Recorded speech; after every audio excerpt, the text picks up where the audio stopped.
5 members of the US Congress have arrived in Taiwan for a visit just 12 days after that controversial trip by US House Speaker Nancy Pelosi. Now, Beijing strongly opposes official contacts with the Taiwan region and says such visits trample on the One China principle.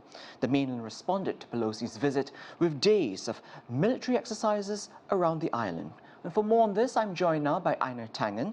He is a political and economic affairs commentator, joining us now from Beijing. Good morning, Einar. Thanks so much for being with us. Thank you, Gerald. So I must start. How will Beijing view this visit by a US delegation, the second one in less than 2 weeks? Well, the concern is that this is going to be a floodgate of grandstanding politicians who are looking to make a name for themselves by visiting Taiwan and ratcheting up the tensions that already exist in a very volatile situation.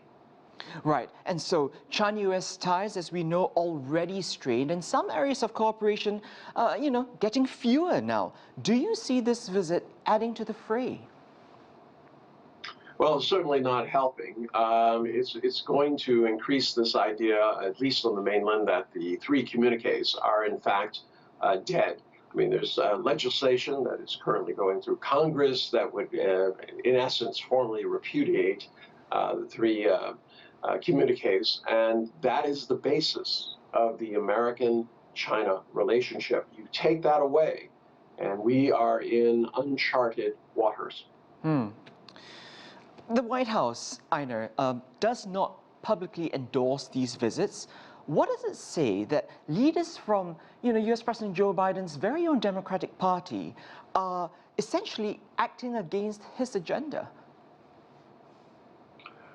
Well, Joe Biden is not seen as exactly a paragon of strength, and with Nancy Pelosi basically wading into areas where she should not be involved. Congress has oversight, but they do not make foreign policy. So at this juncture, I mean, every congressman who thinks that this is a way of getting some press and getting on top of an issue which is bipartisan in Congress is going to jump on top of it. It's not just the issue with the United States. It's also there's concerns about other countries, other politicians from democratic countries trying to use this as a soapbox to stand up and basically kind of repudiate history. But the danger can get quite real. Well, it is real right now. I mean, the military exercises were meant to send a very, very strong message that, Taiwan is part of China, as was acknowledged by these 3 communiques, and that, the rest of the world should keep out. Obviously, rather than, getting that message across, what it has done is excited, soapbox politicians who want to, quote, make a name for themselves, unquote, to get up there and try to make an issue of this. And Einar, the US accuses Beijing of overreacting to Pelosi's visit. Is it? No, not at all. I mean, if I come up and slap you, I don't have the right to say I expect you to, to react in a certain way. I mean, it's inconceivable. Any kind of relationship, when one side does something that is against the relationship, they can't say, well, you're overreacting because, I don't feel you should do that.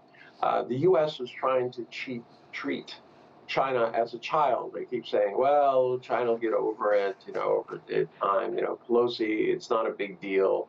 What are you doing? But with these continued visits, you're continuing to push this kind of situation to the precipice.